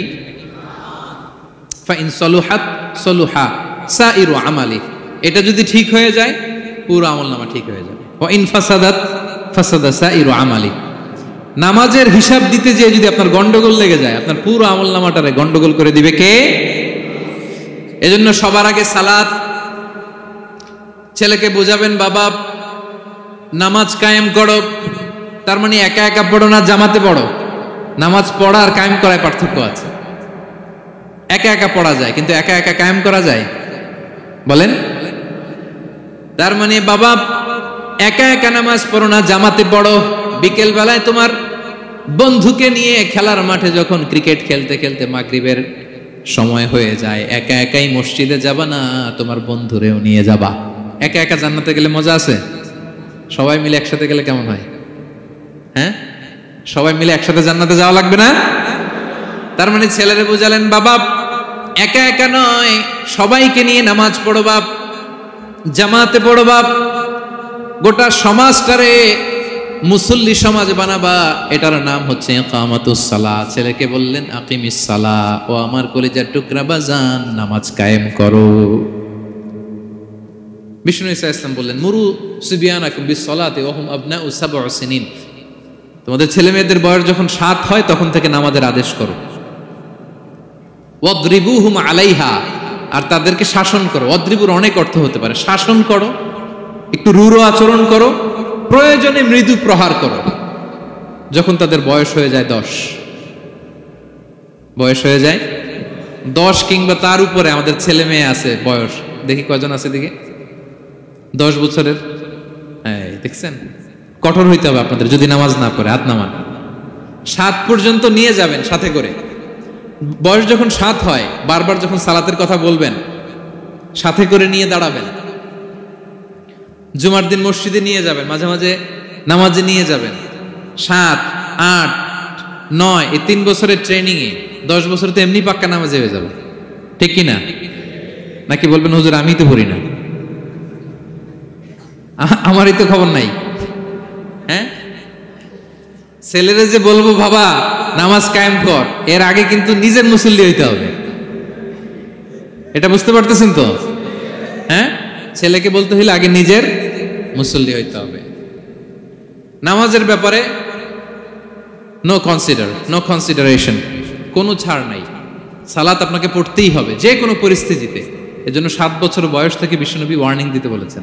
10 বছর বয়স হলে প্রয়োজনে রূঢ় আচরণ করো, শাসন করো, প্রয়োজনে মৃদু প্রহার করো। খবরদার, খবরদার। একসাথে মাঝে মাঝে নিজেরাও ঘরে বলবেন। মসজিদে তো যাবেনই, বাইরে বৃষ্টি, যেতে পারছেন না, নিজেই ইমাম হয়ে দাঁড়ায় যান। আপনার ছেলে 2 জন আপনার পিছনে দাঁড়াবে, আপনার স্ত্রী আর মেয়েরা তার পরের কাতারে দাঁড়াবে। হ্যাঁ, নারী পুরুষ একই কাতারে দাঁড়াতে পারে না। অথবা আপনার ছেলেটার ইমাম বানায় দেন, ও নামাজ পড়াইতেছে আপনারা পড়তেছেন, ভালো লাগবে না?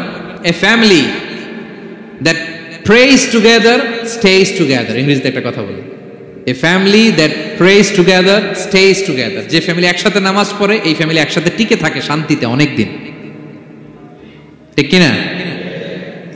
এজন্য ঘরে মাঝে মাঝে জামাতে নামাজ পড়বেন, ঘরটারে বরকত দিয়ে পূর্ণ করে দিবে কে? এজন্য সাইয়েদনা লুকমান বললেন আকিমিস সালাহ, আমার কলিজার টুকরা সন্তান নামাজ নষ্ট করো না, নামাজ নষ্ট করো না। অনেক ফ্যামিলি আছে, অনেক ফ্যামিলি নিজেও নামাজি, ছেলে মেয়েদেরকেও নামাজের কথা বলে, পড়ায়। জোহর পড়তে দেয়, আসর পড়তে দেয়, মাগরিব পড়তে দেয়, এশা পড়তে দেয়, ফজর পড়তে দেয় না। ফজর নিয়ে টেনশন নাই, কেন? বলতেছে ঘুমায় হুজুর। কি করে? আমার কলিজার টুকরা সন্তান ঘুমায় হুজুর, কাঁচা ঘুম কেমনে ভাঙাই? আচ্ছা, ফজরের সময় যদি আপনাদের কন্ডোমিনিয়ামে আগুন লাগে কি করবেন? ফজরের সময় লাগছে আগুন, আর একটু ঘুমাক, কাঁচা ঘুম। হ্যাঁ বলবেন, বলবেন, কথা বুঝে নাই বোধহয়। যে বাবা মারা মনে করে সকালে কিভাবে ডাকি, উঠতে চায় না হুজুর, কাঁচা ঘুম, কষ্ট হয়ে যায়। ফজরের সময় যদি আগুন লেগে যায় আপনার ঘরে কি করবেন? আরেকটু ঘুমাক, কাঁচা ঘুম। দুনিয়ার আগুন থেকে নিজের সন্তানকে বাঁচানোর জন্য যেমনি ডেকে উঠান, দুনিয়ার আগুন থেকে রক্ষা করার জন্য যেমনি ডাকেন উঠায় নিয়ে আসেন, জাহান্নামের কঠিন আগুন থেকে বাঁচানোর জন্য ফজরের সময়ও ডাকার দরকার আছে না নাই? দুনিয়ার আগুনের চেয়ে কমপক্ষে 70 গুণ বেশি তেজওয়ালা। হ্যাঁ, বিষ্ণু বলেন নারুকুম তুকিদুন, যে আগুন দিয়ে কিচেনে রান্না করো, জাহান্নামের আগুন কিন্তু এই আগুন নয়। জাহান্নামের আগুন দুনিয়ার আগুনের চাইতে কমপক্ষে 70 গুণ বেশি তেজওয়ালা। তাহলে ফজরের সময় ডাকবেন তো ছেলে মেয়েকে, হ্যাঁ, নিজেও পড়বেন, ছেলে মেয়েদেরকেও ডাকবেন। আকিমিস সালাহ। 4 নম্বরে বললেন বাবা নামাজ কায়েম করো, নামাজ ছেড়ে দিও না। 5 নম্বরে বললেন ওয়ামুর বিল মারুফ, ভালো কাজের আদেশ করো। 6 নম্বরে বললেন ওয়ানহা আনিল মুনকার, খারাপ কাজ থেকে নিষেধ করো। দেখেন কি বাবা ছিল সাইয়েদনা লোকমান। ছেলের বললেন নামাজ পড়ার পরে বললেন ওয়ামুর বিল মারুফ, ভালো কাজের আদেশ করবা, ভালো কাজের আদেশ করো। ওয়ানহা আনিল মুনকার, মন্দ কাজ থেকে নিষেধ করো। আমরা অনেকে নিজেরাই ভালো করি, নিজেরাই ভালো কাজ করি, অন্যদেরকে বলি না, এরকম আছে না নাই? সমাজে পাপ হলে, অন্যায় হলে আমরা কথা বলতে চাই না, এরকম আছে না নাই? নিজেই নামাজ পড়বে, চোখ বন্ধ করে তাসবিহ পড়তে থাকে, কিন্তু মুসলিম উম্মার উপর কারবালা হয়ে যাচ্ছে, তার কোনো টেন নাই, এরকম আছে না নাই? গোটা বিশ্বে মুসলমানদের উপর দিয়ে কি যাচ্ছে, সমাজে কি চলছে তার কোনো আন্দাজ নাই, খোঁজ খবর নাই, শুধু নিজেই জিকির করে, এরকম আছে না নাই? না, আযাব আসলে, গজব আসলে শুধু এই কাফের মুশরিকদেরই মারে না, মুমিনদেরও মারে, ঠিক কি না? আল্লাহ বলে ওই আযাবকে ভয় করো, ওয়াত্তাকু ফিতনাতাল লা তুসিবান্নাল্লাযীনা যালামু মিনকুম খাসসা। ওই আযাবকে ভয় করো, এই শাস্তিকে ভয় করো, যে শাস্তি যখন আমি পাঠাই ওই শাস্তি দিয়ে শুধু জালেমদেরকে মারি না, আলেমদেরকেও মারি, ঠিক কি না? কারণ তুমি আলেম হয়ে বসেছিলে কেন? তুমি সমাজকে বাঁচাও নাই কেন? শুধরে দাও নাই কেন? শুদ্ধাচারের অভিযানে তুমি নামো নাই কেন? ঠিক কি না? তুমি একা একা জিকির করে তোমার আল্লাহর ওলি হইতে বলছে কে? গোটা সমাজকে তোমার বাঁচাতে হবে। একটা জাহাজ 2 তলা, আপনি আছেন 2য় তলায়, নিচতলায় একদল লোক জাহাজের তলা ছিদ্র করতেছে। জাহাজের তলায় ছিদ্র করলে কি ঢুকে? তা আপনি যদি বলেন ওরা নিচে আছে ছিদ্র করতেছে, ওরা করুক, আমি থামাবো কেন? আমার তো দোষ নাই, আমি তো ছিদ্র করি নাই। ছিদ্র করছে কারা? ওরা। পানি ঢুকলে ওরা মরবে, আমি তো বেঁচে যাবো, বাঁচবে? কারণ সে তো জাহাজের ভিতরেই। আপনি যে যদি এই পাগলগুলারে না থামান, ওরা তো মরবেই, আপনিও শেষ। চিল্লায় বলেন ঠিক কিনা? এজন্য সমাজে যখন পাপ হয়, অন্যায় হয়, দেখা মাত্রই আপনাকে থামাতে হবে। তা না হলে এই পাপের কারণে, অন্যায়ের কারণে আযাব আর গজব যখন আসবে, পাপীরাই মরবে না, আপনিও মরবেন, ঠিক কিনা? মুসা আলাইহিস সালামের পায়ের মধ্যে একবার একটা লাল পিঁপড়া কামড় দিছে। এই সাইজের যে লাল পিঁপড়াগুলো কামড় দিলে খুব আরাম লাগে না? কেমন লাগে? হ্যাঁ, খুব ব্যথা করে, প্রচন্ড ব্যথা করে। তো মুসা আলাইহিস সালামের মেজাজ কি নরম না গরম? খুব তাড়াতাড়ি রেগে যেতেন। এক এক নবীর এক এক অ্যাট্রিবিউটস ছিল, হ্যাঁ, এক এক বৈশিষ্ট্য ছিল। উনি অনেক রেগে যেতেন। উনি থাপ্পড় মেরে একবার ফেরাউনের বাবুর্চিকে দুনিয়া থেকে শেষ, এক থাপ্পড়, এত শক্তি। সেই বুখারীতে এসেছে মালাকুল মাউতকে মারছিলেন একটা। ওই যে ছোটবেলা থেকে মারার অভ্যাস, ছোটবেলায় কার গালে দিছিল জানে না বোধহয়? ফেরাউন। অন্যায় দেখলেই ছোটবেলায় ফেরাউনের গালে দিছে একটা, বড় হয়ে ফেরাউনের বাবুর্চির একটা, এরপরে মালাকুল মাউতকেও একটা। এর কারণ মালাকুল মাউত আবার মালাকুল মাউতের মতো আসেনি, মানুষের আকৃতিতে এসেছিল। তো পারমিশন না নিয়ে ঢুকছে। উনি ভাবছে এমনি মানুষ, কিরে পারমিশন নিলি না কেন? তো মুসা আলাইহিস সালামের পায়ের মধ্যে লাল পোকা, লাল পিঁপড়া কামড় দিছে, প্রচন্ড ব্যথা পাইতেছে আর ডলতেছে আর রেগে গেছে। রেগে তাকে দেখে দিকে লাল পিঁপড়ার বাসা, যে পা দিয়ে ডলে সবগুলোরে মেরে ফেলছে।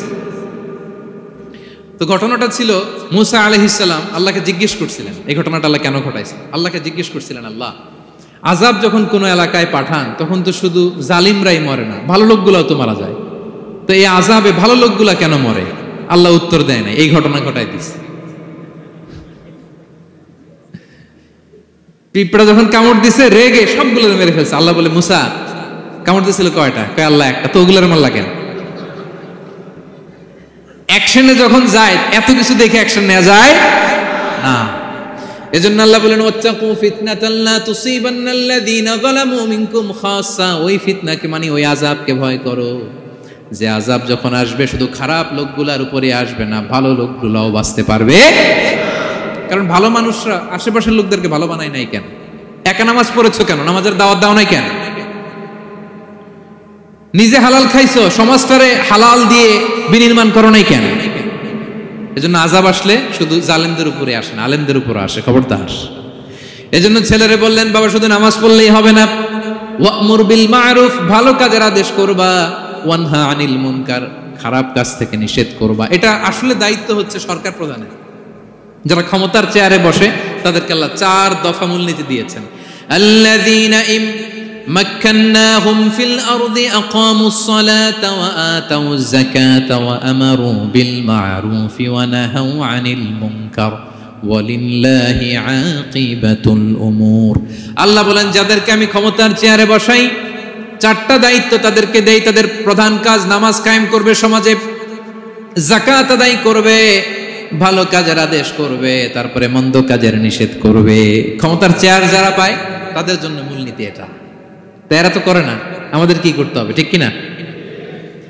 ভালো কাজের আদেশ করতে হবে, মন্দ কাজের নিষেধ করতে। বিষ্ণু ইসলাম বললেন মান রাআ মিনকুম মুনকারা, চোখ দিয়ে যে সমাজে খারাপ দেখে ফালিয়ুগাইয়িরহু বিয়াদি, সেজন্য হাত দিয়ে ঠেকিয়ে দেয়, হাত দিয়ে। ফাইন লাম ইয়াস্তাতি' ফাবিলিসানি, হাত দিয়ে না পারলে মুখ দিয়ে। কারণ আপনার অনেক সময় এরকম পরিস্থিতি নাও হতে পারে যে আপনার এত পাওয়ার নাই যে আপনি হাত দিয়ে থামাই দিবেন, এরকম হয় না? অক্ষম, আমি পারি না। তখন মুখ দিয়ে কিভাবে পরিবর্তন করবেন বলেন, নাসিহা করেন, কাউন্সিলিং করেন, জনমত গড়ে তোলেন। ফাইন লাম ইয়াস্তাতি' ফাবিকলবিহি, হাত দিয়েও থামাতে পারলেন না, মুখ দিয়েও প্রতিবাদ করতে পারলেন না, বিশ্বনবী বললেন অন্তত অন্তর দিয়ে সেটাকে ঘৃণা করবা। অন্তর দিয়ে ঘৃণা করো, অন্তর দিয়ে এটাকে পরিবর্তন করে দেওয়ার প্ল্যান করো, হৃদয়ে হৃদয়। ওয়াযালিকা আদাফুল ঈমান, এটা হচ্ছে ঈমানের সর্বনিম্ন স্তর। এর নিচেও যদি যান মানে আপনার দিলেও লাগে না, বিষ্ণু বলে তাহলে তোমার অন্তরে ঈমানের ছিটে ফোঁটা নাই। চিল্লা এখন, ঠিক কিনা? এজন্য ভালো কাজের আদেশ করো, মন্দ কাজের নিষেধ করো। নামাজের পরপর সাইয়েদনা লোকমান বললেন বাবা নিজেই ভালো করো না, সমাজে ভালো ছড়িয়ে দাও। ছড়াই দিতে হবে, ভালোকে ছড়াই দিতে হয়, সংঘবদ্ধ জীবন যাপন করতে হয়, আপনাকে দাঁড়াতে হবে, আপনাকে হিম্মত করতে হবে। হিম্মতটাই হচ্ছে ইসমুল আযম, ইসমুল্লাহিল আযম। ইসমে আযম মানে আল্লাহর এমন একটা নাম যেটা দিয়ে দোয়া করলে আল্লাহ কবুল করে। এটা কি? কেউ বলে ইয়া হাইয়ু ইয়া কাইয়ুম, কেউ বলে ইয়া রহমান ইয়া রাহিম। অনেক মুফাসসিরিন, অনেক মুহাদ্দিসিন এক একটা বলছে যে এইটা হতে পারে, এটা হতে পারে। অনেকে বলছে হিম্মতটাই হচ্ছে ইসমে আযম। তুমি হিম্মত করে আল্লাহর কাছে চাও, গোটা দুনিয়া পাল্টে যাও, ঠিক কিনা? এজন্য সমাজের পরিবর্তনের জন্য আপনাকে আগে আসার দরকার আছে না নাই? ছেলেকে দেখেন সুবহানাল্লাহ বিহামদি কিভাবে ছেলেরে গড়ে তুলতে হয়। প্যারেন্টিং লেসন ফ্রম সূরা লুকমান, কিভাবে আপনি প্যারেন্টিং লেসন বের করে আনবেন, বাবা হিসেবে কিভাবে আপনি ছেলেকে গড়ে তুলবেন। নামাজের পরপর সাইয়েদনা লুকমান বললেন ভালো কাজের আদেশ করবা, মন্দ কাজের নিষেধ করবা। এরপরে বললেন ওয়াসবির আলা মা আসাবাক ইন্না যালিকা মিন আজমিল উমুর। লোকমান বললেন ওয়াসবির আলা মা আসাবাক, বিপদে ধৈর্য ধরো। কারণ লোকমান আলাইহিস সালাম ভালো করেই জানেন যে নামাজ কায়েমের আন্দোলন করে, যে সত্যের পথে আহ্বান করে, যে অন্যায় কাজে বাধা দেয়, সমাজ তারে ওয়েলকাম করে না। তার জীবনে দুঃখ আছে, তার জীবনে দুঃখ আছে, তার উপরে হামলা হতে পারে, মামলা হতে পারে, তাকে দেশ ছাড়া করা লাগতে পারে।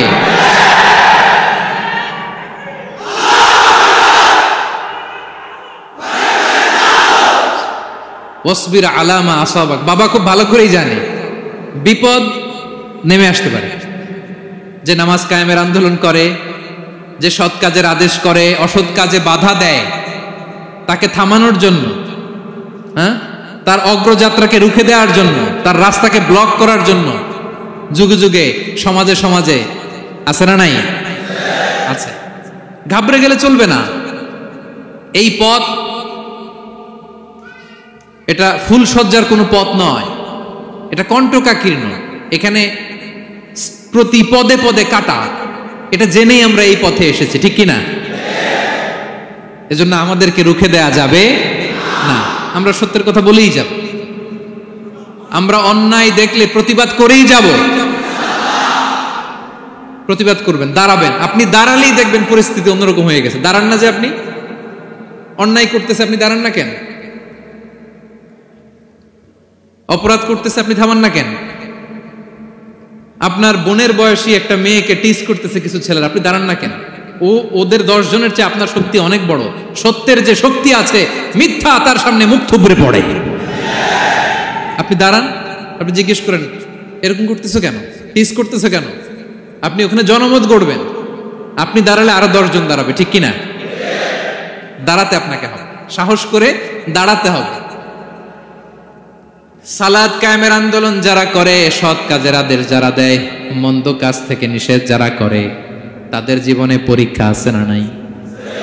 এজন্য সাইয়েদনা লোকমান বললেন, বাবা যেই নসিহত তোমাকে দিচ্ছি এটা পালন করলে বিপদ আসবে, কিন্তু ঘাবড়ে যেও না, আতঙ্কিত হয়েও না। ওয়াসবির আলা মা আসাবাক, বিপদে ধৈর্য ধরো, ধৈর্য ধারণ করতে হবে। সবর, সবর নিয়ে কোথায় যেন আলোচনা করেছিলাম যে সবর এটা এমন একটা গাছ যে গাছের চারদিকে থাকে কাটা, কিন্তু ফলটা বড় মিষ্টি।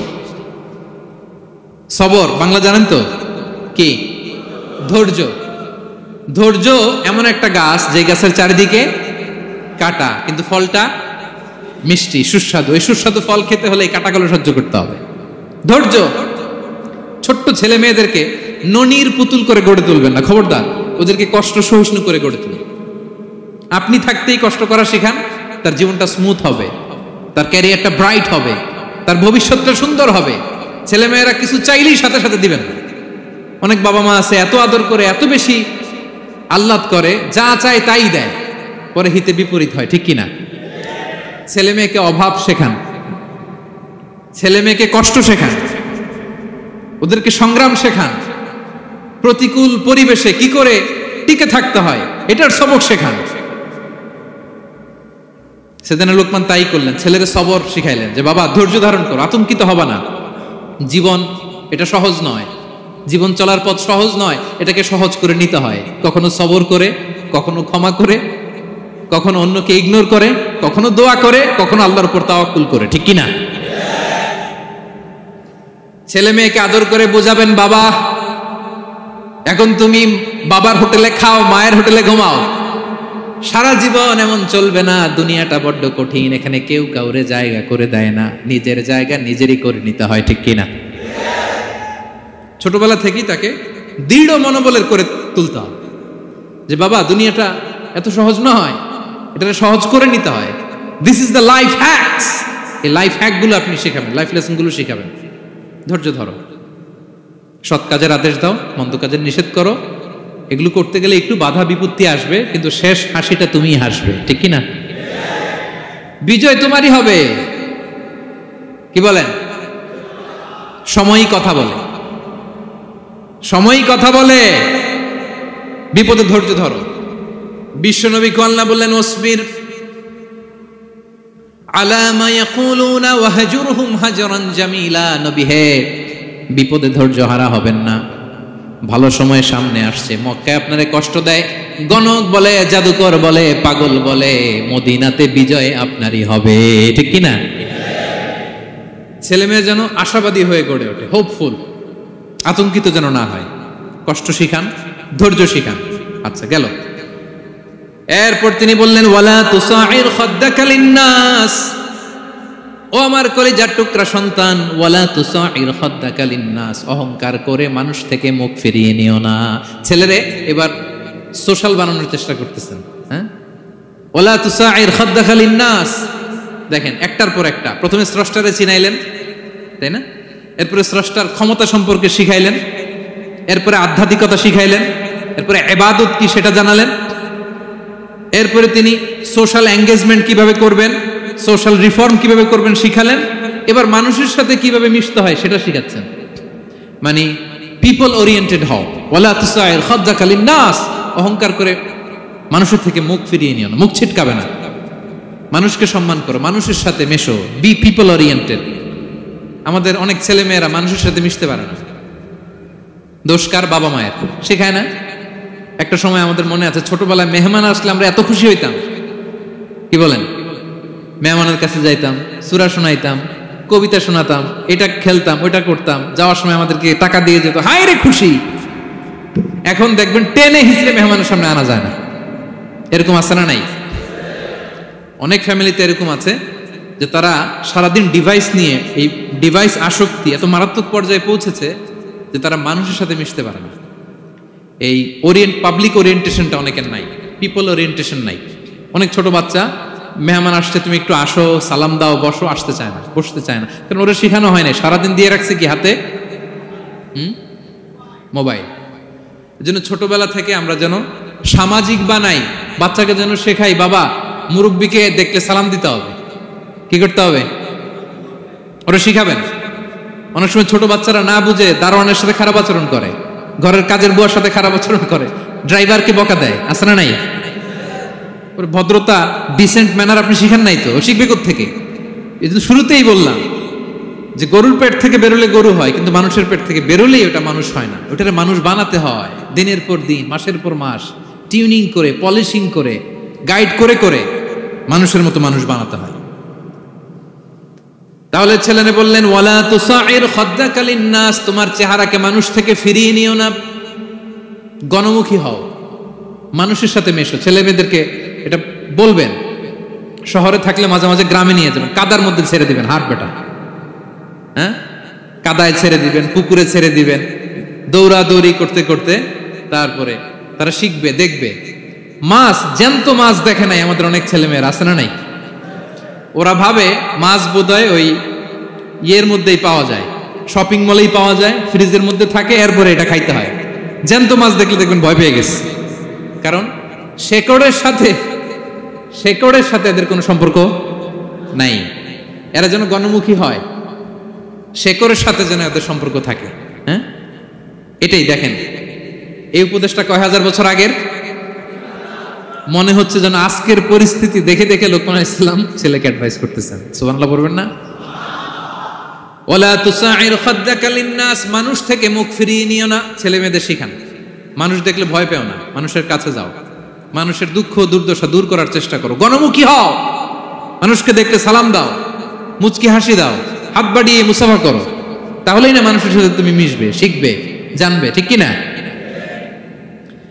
এরপরে বললেন, ওয়ালা তামশি ফিল আরদি মারাহা, আমার কলিজার টুকরা সন্তান, অহংকার করে রাস্তা দিয়ে হেঁটো না, কারণ ইন্নাল্লাহা লা ইউহিব্বু কুল্লা মুখতালিন ফাখুর, আল্লাহ অহংকারীকে পছন্দ করেন না। এবার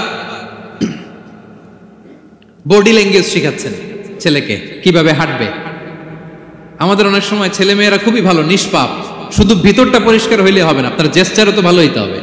হ্যাঁ, ভিতর ভালো কিন্তু প্রকাশ ভঙ্গি জানে না, আছে না নাই? এটারে ইংরেজিতে কি বলে? বডি ল্যাঙ্গুয়েজ বলে, বুঝতে পারছেন?